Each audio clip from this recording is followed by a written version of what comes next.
Russia's air force is collapsing right now, in real time, and Ukraine doesn't even need to pull the trigger. We have tracked 24 separate incidents where Russian warplanes simply fell out of the sky. No missiles, no dogfights, just pure systemic failure. Why are Putin's billion-dollar jets dropping their own bombs on takeoff? And how did a superpower become its own worst enemy? The answer lies in a catastrophic breakdown that is changing the face of global warfare forever. This is no longer a war of attrition, it is a total industrial suicide. Welcome to the most humiliating collapse in aviation history. When Russia launched its so-called special military operation in February 2022, every Western analyst predicted total Russian air dominance almost instantly. The Russian aerospace forces rolled into the fight with roughly 1,500 combat aircraft, more than 12 times the size of Ukraine's entire pre-war fleet. They fielded advanced Su-35S fighters, Su-30SM multi-role jets, and deadly Su-34 strike aircraft, all backed by long-range surface-to-air missiles, strategic bombers, and airborne early warning radar planes. Ukraine's Air Force, on the other hand, looked like a museum piece. A ragtag collection of worn-out Soviet-era MiG-29s, Su-27s, and Su-25s that had been starved of spare parts and proper maintenance for years. On paper, the outcome seemed decided before the first missile flew. Stop. This is where everything collapses. Not under enemy fire, but from within. Russia's Air Force has not only failed to achieve superiority, it has steadily destroyed itself through sheer overuse, mechanical rot, and catastrophic maintenance failures, while Ukraine barely had to lift a finger to make it happen. The Russian air and space forces entered the war with a doctrine built for defensive intercepts, not for aggressive deep strike campaigns in heavily defended airspace.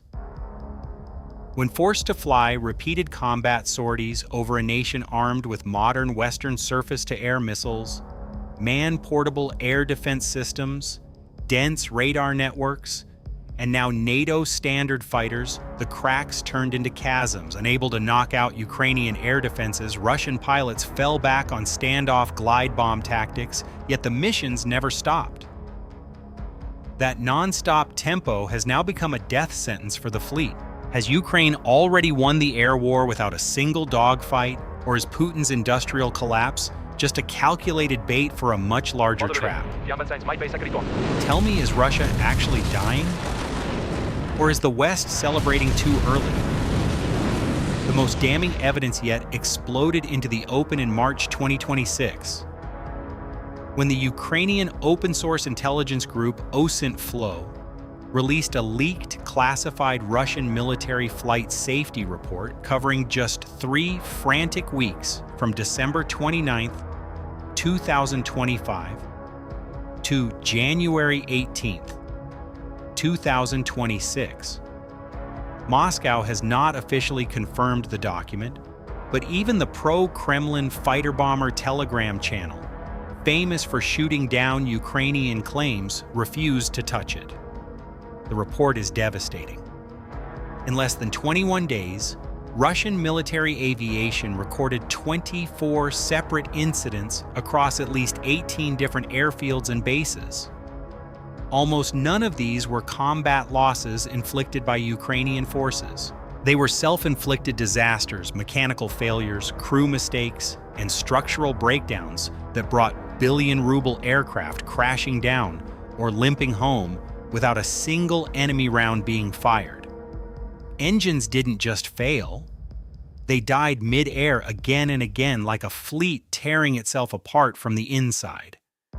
9 of the 24 incidents involved the exact same cockpit warnings, metal shavings in oil and low oil pressure, followed by sudden throttle rollback engine shutdown, and desperate single-engine emergency landings.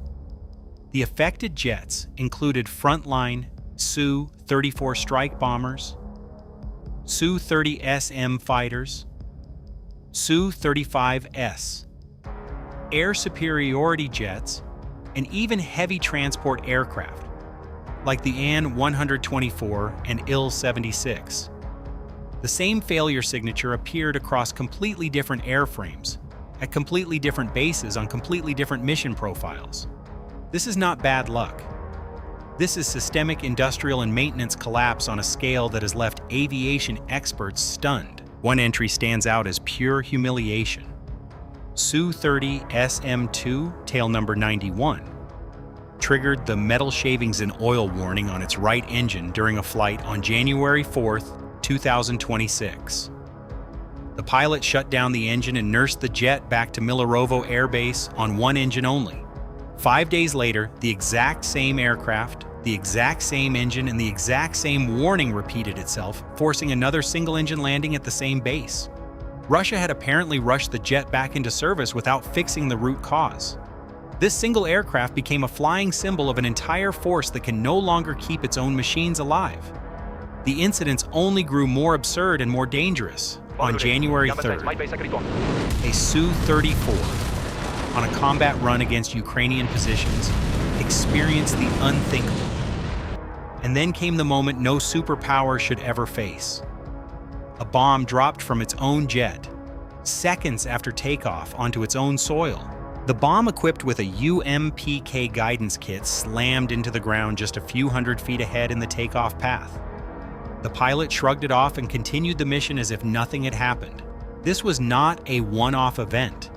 Monitoring Group Astra has already logged at least 10 more Russian aerial bombs accidentally dropped on Russian or Russian-occupied soil in 2026 alone, following 143 such incidents in 2025 and 165 in 2024. Russia's primary offensive weapon is now regularly bombing its own territory. Even helicopters are turning on their own crews. On January 2nd, a Mi-8, returning from a night combat mission over occupied Crimea, suffered 2 massive explosions near the tail boom, followed by total loss of yaw control. The crew fought the machine through 3 harrowing approaches before landing using a fixed-wing recovery technique normally reserved for aircraft with destroyed tail rotors. Post-flight inspection revealed a gaping hole in the tail boom, severed control cables, a destroyed high-frequency radio antenna, and a large flat metal fragment the size of a sheet of printer paper lodged inside the cabin after punching through the door and slamming into the cockpit armor. Analysis showed the damage matched a fragment from a Russian surface-to-air missile. In other words, Russia's own vaunted air defenses may have blown one of its own helicopters out of the sky. A nation that spent decades perfecting systems designed to challenge American air power is now accidentally destroying its own aircraft. The humiliation runs bone deep. The report lists still more self-inflicted wounds in Su-35S that clipped its own hardened aircraft shelter gate while taxiing and ripped off its Kibani electronic warfare pod, a MiG-31BM that blew a main landing gear tire when its drag chute failed a K-52M attack helicopter that suffered total hydraulic failure during a night sortie and made a forced landing in a field, and a Tu-134A transport whose commander's windshield cracked just 13 minutes after takeoff. These are not isolated accidents, they are symptoms of a fleet being flown to death. Since the Syria campaign in 2015, and especially since the full-scale invasion in 2022, the Russian Air Force has been operating its aircraft at 2 to 4 times their designed annual flight hours, according to RAND Corporation analysis. A Su-35S engine normally receives a full overhaul after 1,000 hours. In wartime low-altitude terrain following runs, afterburner dashes and constant maneuvering have slashed that interval to as little as 500 hours. Overuse alone is projected to sideline or destroy 26 aircraft per year in so-called imputed losses not caused by enemy fire, but by metal fatigue and exhaustion. By late 2023, Russia had already suffered around 60 such losses. The number today is dramatically higher. Open-source intelligence from Oryx confirms the visual destruction or capture of at least 40 Su-34s, up to 8 Su-35s, more than 170 fixed-wing aircraft in total, and roughly 170 helicopters. High-value assets have been gutted. Ukraine has already downed at least 2 Beriev 50U airborne radar planes, each worth $300 million using Patriot missiles, and even an old Soviet S-200 system in clever radar-off modes. These aircraft are irreplaceable because sanctions have crippled Russia's ability to manufacture or import the necessary components. The knockout punch came in June 2025, when Ukrainian drones executed a daring deep strike operation codenamed Spiderweb, hitting 5 Russian air bases in a single night and destroying or heavily damaging at least 2 Tu-22M backfire bombers and 4 Tu-95 Bear strategic bombers. These nuclear-capable platforms, worth hundreds of millions each, form the backbone of Russia's long-range strike and deterrence forces. The raid also damaged production infrastructure itself, dealing a blow to Russia's already anemic aircraft manufacturing base. Meanwhile, Ukraine has grown stronger in the air. Before 2024, its fleet was pure Soviet vintage. Then the West delivered F-16s from the Netherlands, Norway, Denmark, and Belgium, with the Netherlands alone sending 24 by May 2025. France added 6 Mirage, 2005 fighters, and Sweden signaled intent to provide up to 150 Gripen-E jets. These NATO standard platforms, with advanced avionics, beyond visual range missiles, and superior sensors, have given Ukrainian pilots tools Russia never trained against. Russian pilots now face an enemy they no longer fully understand, and their reluctance to enter contested airspace has only grown. If a superpower's billion-dollar jets can't even survive their own runways, is the era of manned fighter jets officially over? Should we stop sending F-16s and just wait for the Russian fleet to commit total industrial suicide? Russia's doctrinal answer has been an ever-increasing barrage of glide bombs FAB, 500 FAB, 1,500, and even FAB 3000 models, fitted with cheap wing kits and released from standoff ranges of 20 to 30 miles. Usage exploded from dozens per week in early 2023 to as many as 100 per day by the end of 2025. The tactic keeps pilots safer, but every single sortie still racks up flight hours, accelerates engine wear, and pushes the fleet closer to total breakdown. The leaked safety report proves the point: 9 engine failures in 3 weeks on aircraft flying almost exclusively glide bomb missions. Production cannot keep pace. Russia managed just 9 new Su-34s in 2022-13 and 2023, and a target of only 17 for 2025. Su-35S output hovers around 10 aircraft per year. Combined new-build Su-30, Su-34, and Su-35 jets barely reach 20 per year, barely enough to replace confirmed combat losses, let alone the hidden attrition from overuse. Sanctions have strangled access to foreign machine tools, specialized electronics, and skilled labor. Many engineers have fled the country. Critical Japanese CNC machines installed years ago are now reaching the end of their service life with no legal spares available. Defense factories operate in what internal documents call manual control mode, a polite way of saying constant crisis management debt, spirals, and guaranteed losses on every contract.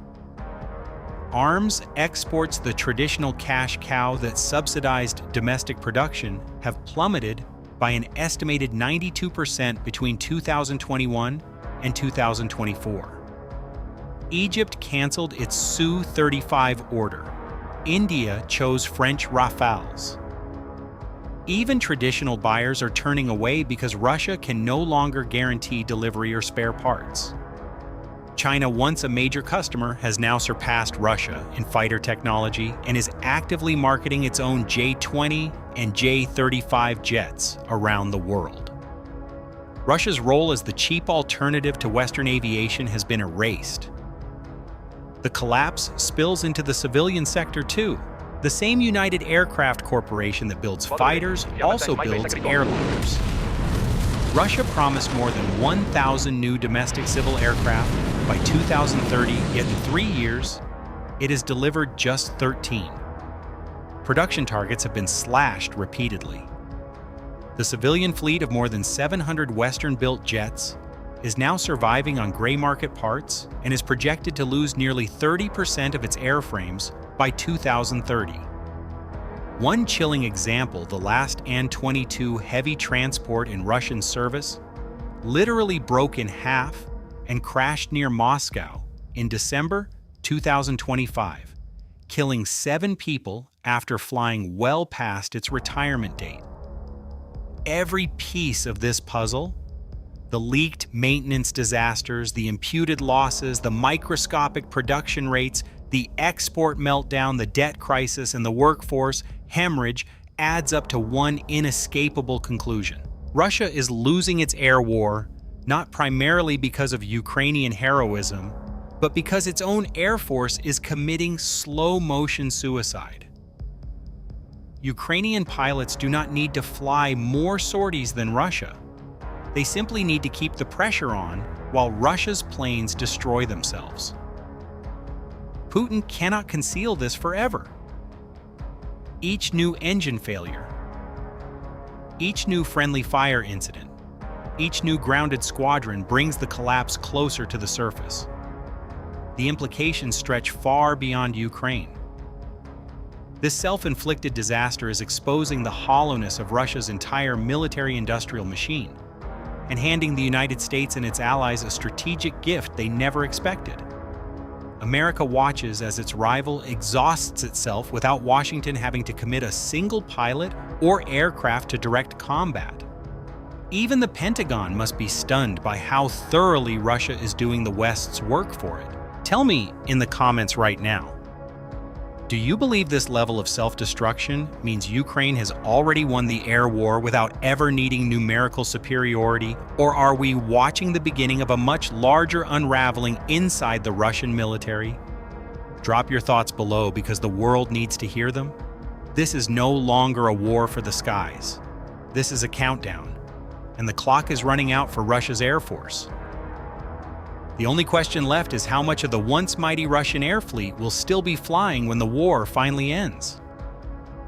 The collapse is accelerating, and every new day brings fresh proof that the sky itself has turned against Moscow. One final question for you. Before we sign off, if a functioning Russian Air Force is this broken today, would you support even stronger Western aid to Ukraine to finish the job? Or do you think Moscow can somehow reverse this death spiral before it loses every last aircraft? Let your voice be heard in the comments. The sky over Ukraine is rewriting the rules of modern warfare, and the whole planet is watching. Click subscribe now. Don't miss a single moment of this historic journey. Your time is valuable. We promise analyses as sharp as reality itself. Stay vigilant, stay informed. We'll see you in the next video. Disclaimer. This video contains content generated or supported in whole or in part by artificial intelligence. This material is intended solely for simulation illustration and entertainment purposes. It does not represent real-world events, nor does it constitute political or military advice or verified information. Certain elements may be fictional, dramatized, or inaccurate. Viewers should not rely on this video as a credible source of information or as a basis for real-world decision-making.